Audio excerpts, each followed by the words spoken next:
PM Modi गुरुवार को कन्याकुमारी पहुंचे थे। प्रधानमंत्री धोती पहने दक्षिण भारत की पारंपरिक पोशाक में दिखे। उन्होंने ऑफ व्हाइट रंग का शॉल ओढ़ रखा था।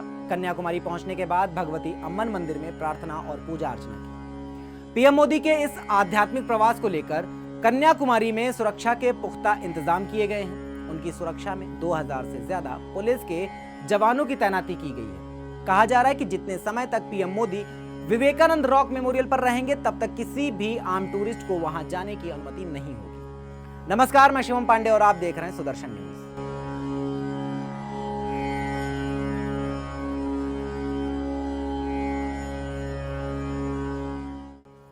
75 दिनों की लंबी चुनावी प्रक्रिया के बाद कल शाम जब प्रचार का शोर थमा तो प्रधानमंत्री ध्यान लगाने के लिए कन्याकुमारी पहुंच गए। पीएम मोदी ध्यान मंडपम में 1 जून की शाम तक ध्यान लगाएंगे। पीएम मोदी जहां ध्यान कर रहे हैं वहां विवेकानंद की एक बड़ी प्रतिमा है।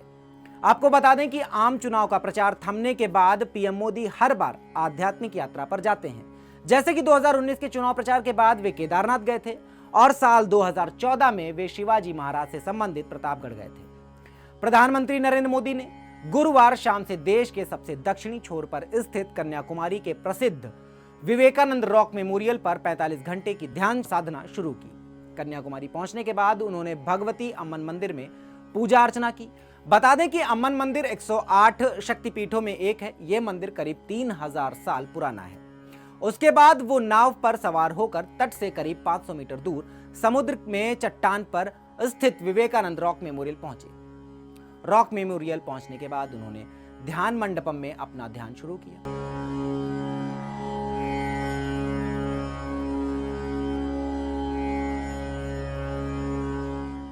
आपको बताते हैं कि पीएम मोदी ने विवेकानंद रॉक मेमोरियल ध्यान मंडपम ही क्यों चुना। क्योंकि ठीक 131 साल पहले उसी जगह पर एक और नरेंद्र ने ध्यान लगाया था।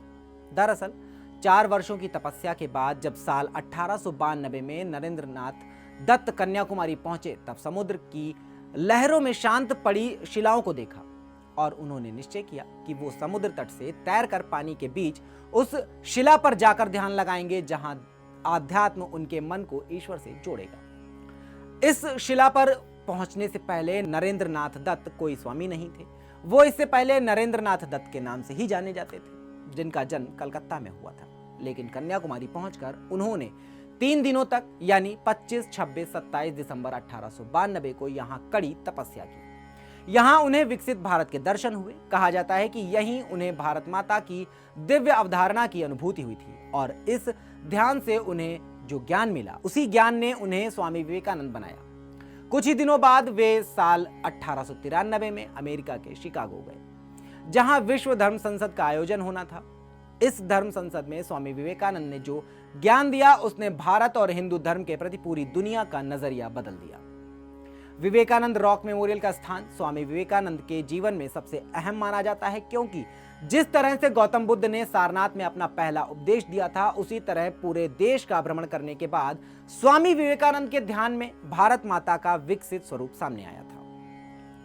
अब अगर हम इस रॉक मेमोरियल को पौराणिक मान्यताओं के आधार पर देखें तो देवी पार्वती ने इसी स्थान पर एक पैर पर खड़े होकर भगवान शिव का इंतजार किया था और देवी कन्याकुमारी माता पार्वती का ही रूप थी। जहां तक कन्याकुमारी की बात है तो ऐसा माना जाता है कि देवी पार्वती जो कन्याकुमारी के रूप में यहां मौजूद हैं आज भी भगवान शिव की प्रतीक्षा कर रही हैं और धार्मिक मान्यताओं के अनुसार देवताओं ने वाणासुर को मारने के लिए देवी को भगवान शिव से विवाह करने की अनुमति नहीं दी। ऐसा इसलिए था क्योंकि वाणासुर को यह फायदा था कि वो केवल कुंवारी लड़कियों को ही मार सकता था। इसलिए वे कहते हैं कि देवी का असली निवास यही है और अगर किसी को भी देवी के दर्शन मिल जाएं तो उनकी सभी इच्छाएं पूरी हो जाएंगी।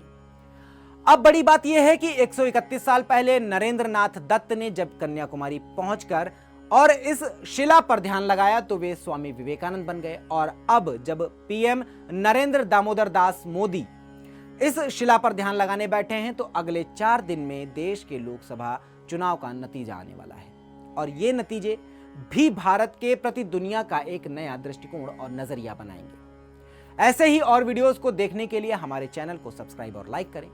अभी के लिए बस इतना ही। देखते रहें सुदर्शन न्यूज। जय हिंद।